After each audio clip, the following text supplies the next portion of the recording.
네, 청와대는 국가안전보장회의 NSC 긴급상임위원회를 소집하고 북한의 단거리 탄도미사일 발사에 강한 우려를 표명했습니다. 네, 우리 군에는 철저한 대비태세 유지를 강조하면서도 이 비핵화 협상 재개 동력이 상실되지 않도록 외교적 노력을 계속하기로 했습니다.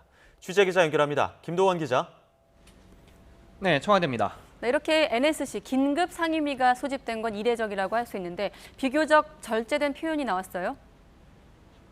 그렇습니다. 강한 우려를 표명하는 선에서 수위를 조절했습니다. 국가안전보장회의 NSC 긴급상임위원회는 정의용 국가안보실장 주재로 오늘 오전 11시에 열렸습니다. 북한의 미사일 발사 5시간여 만에 신속하게 회의를 열었습니다. 상임위는 북한이 지난주에 이어 단거리 탄도미사일 2발을 발사한 것은 한반도 평화 구축 노력에 부정적 영향을 미칠 수 있다면서 강한 우려를 표명했습니다. 또 우리 군에는 관련 동향을 주시하면서 철저한 대비 태세를 유지해야 할 것을 강조했습니다. 이와 함께 지난달에 있었던 판문점 남북미 3자 정상회동을 다시 한번 언급했는데요. 3자 회동 이후 조성된 한반도 비핵화 협상 재개 동력이 사라지지 않도록 외교적 노력을 계속하기로 했습니다. 북미 간의 비핵화 대화 재개를 위해 우리도 북미 양국 사이에서 더욱 노력하겠다는 뜻으로 해석됩니다.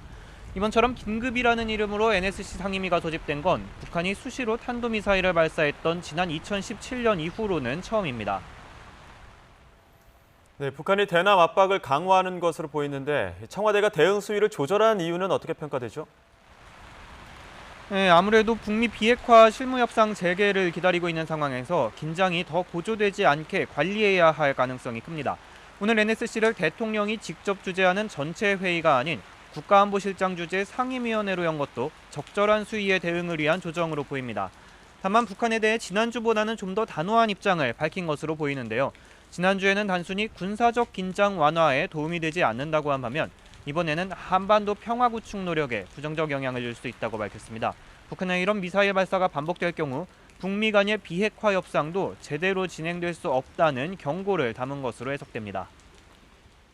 네, 일본 관련 얘기도 나왔는데 이 NSC 상임위, 일본의 수출 규제 조치에 대해서도 강력히 철회할 것을 촉구했죠.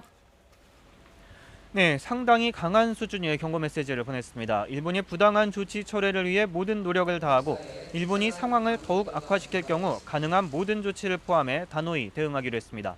일본이 상황을 악화시킨다는 건 다음 달 1일, 그러니까 모레죠. 우리나라에 대한 화이트리스트 배제 결정 등을 포함한 언급인데요. 그럴 경우 우리 정부도 가장 강력한 수준으로 대응하겠다는 경고를 보낸 것으로 해석됩니다. 지금까지 청와대에서 YTN 김도훈입니다.